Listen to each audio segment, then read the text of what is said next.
Hello hi नमस्कार मु Jagannath JDS T कोड़िया आपको स्वागत जनाऊँगी। जदि आपण घरे राशन कार्ड टी रही तो कौन रही प्रोसेस ये वीडियो मध्य आप जानीपारे केमी आप आधार सहित आपंकर राशन कार्ड को लिंक करेंगे समस्त तथ्य ये वीडियो में आपको जनइबी।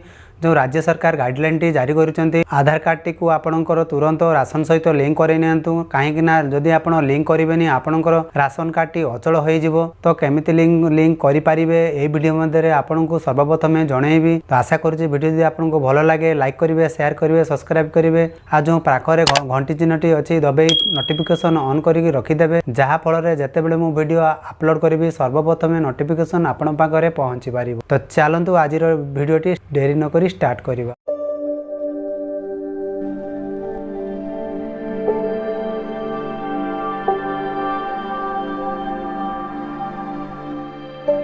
यदि आपण मैंने राशन कार्ड हिताधिकारी होते ताले आपण करनियंतु यही काम जहाँफल आपण मैंने आगामी भविष्य में जो चाउल खंड पाँच राज्य सरकार जो राइस टी आपको प्रदान करुच्ची तो आपण पाइबार वंचित हेबे। तो से आपन राशन कार्ड सहित आधार लिंक करने बाध्यतामूलक जारी कर राज्य सरकार।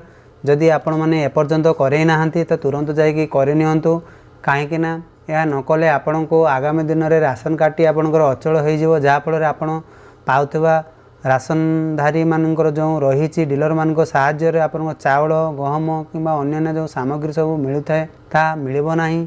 एठी आपण माने देखि पारथबे राशन कार्ड पई जो बड़ गाइडलाइन टी आसे राशन कार्ड आपनकर अछि कि सेप्टेम्बर 30 तारीख भितर करंतु यही काम नचेत कटिजीव आपनकर राशन कार्ड धारी को पाई बड़ खबर जल्दी करंतु यही काम नचेत कटिजीव आपनकर कार्ड टी कटिजीव। तो आपनकर जो रही राशन कार्ड धारी पाई बड़ चेतावनी यह पूर्व आधार कार्ड सहित राशन कार्ड को संजोग करने शेष तारीख थिला जून 30 किंतु केंद्र सरकार यही समय सीमा को सेप्टेम्बर 30 आपन जदि सेप्टेम्बर 30 भितर जदि आपनकर राशन कार्ड टी आपन संजोग करेनि आपनकर आधार सहित ठीक अच्छे ताहले आपनकर कार्ड टी रद्द हो जहाँफल आपन पाउथवा जिनस सब मिलबो नाही ठीक अच्छे। तो सही आपनकर जो रही अंत्योदय अन्न योजना और प्राथमिक गृह योजना लाभ पाउथवा राशन कार्ड धारक मानू सेमानकर आधार नंबर लिंक करने को पड़ो।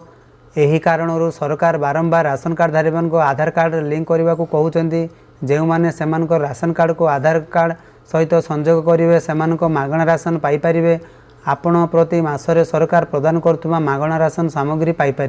तापर रही आपण फ्री रे आधार कार्ड को राशन कार्ड सहित लिंक करेंगे। यही सेवा ऑनलाइन रे किंबा ऑफलाइन रे मागणा रे उपलब्ध। एमिति किछि लोक अछंती जो समान नाम रे दुईटी किंबा तीनोटी राशन कार्ड नहीं यही अनियमितता को रखिया पाई केंद्र सरकार आधार कार्ड सहित राशन कार्ड को संजोग करने बाध्यतामूलक कर व्यतीत अयोग्य व्यक्ति राशन कार्ड अपसारण कर जाई पारे। तो आपणकर जो रही आधार कार्ड को ऑनलाइन रे राशन कार्ड सहित लिंक करने को निम्नलिखित पदक्षेप गुड़ को अनुसरण करूँ। आपणकर राज्यर पब्लिक वितरण सिस्टम पोर्टाल को खोलतु राशन कार्ड आधार कार्ड सहित लिंक कर लिंक पर क्लिक करूँ।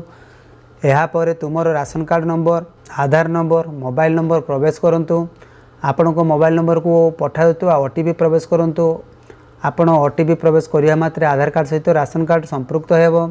जदि आपण माने ऑनलाइन रे कोनोसी आपणकर आधार सहित लिंक करेई पारुनाहांती राशन सहित ताले आपणकर निकटस्थ डीलर को सहायता नहीं आपण आलोचना करी आपणकर राशन कार्ड को लिंक कराई पारिबे ठीक अच्छे। नहने आपणकर ब्लॉक ऑफिस को जाई सेटारे आपण ऑफिसर थिबे कहले आपण को राशन सहित आपणकर आधार कार्ड टी को लिंक कराइदेव। आ सबुठु आपणकर बड़ खबर सरकार तेलंगाना रे नूतन राशन कार्ड प्रदान उपर कार्य करुचे।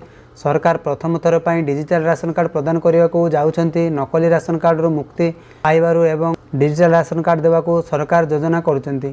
तो आपणकर जो राशन कार्ड टी रही जो आपणकर सेटा अचल हो वर्तमान सरकार नुआ योजना आपण नहीं आसब डिजिटल राशन कार्ड हेबो। जड़े व्यक्तिर 2-3 रु अधिक राशन कार्ड नहीं आगरू नहीं से माने चाउल सब किसम सब पाउथिले तो ता बंद हो रद्द हो। तो सरकार यहाँ रखापी डिजिटल माध्यम सहायता नहीं। जदि आपण राशन कार्ड रे ऑनलाइन रे स्टेटस केमती चेक करेंगे ता वीडियो डिस्क्रिप्शन तले लिंक देदेवी चाहिए आपण वीडियो को देखी आपण स्टेटस टी चेक करेंगे। आपण परिवार रे केते जन राशन कार्ड सहित लिंक होती बाकी अच्छी तो तुरंत आपड़ से करें किसी असुविधा हे नहीं। आशा करुच्ची यही वीडियो माध्यम आपण मैंने समस्ते बुझीपारे तो जदि बुझीपारना कमेंट बॉक्स रे कमेंट लिखि जणातु मु संपूर्ण गाइड करी तो सेतिकी पर्यंत रहुची बाय बाय टेक केयर।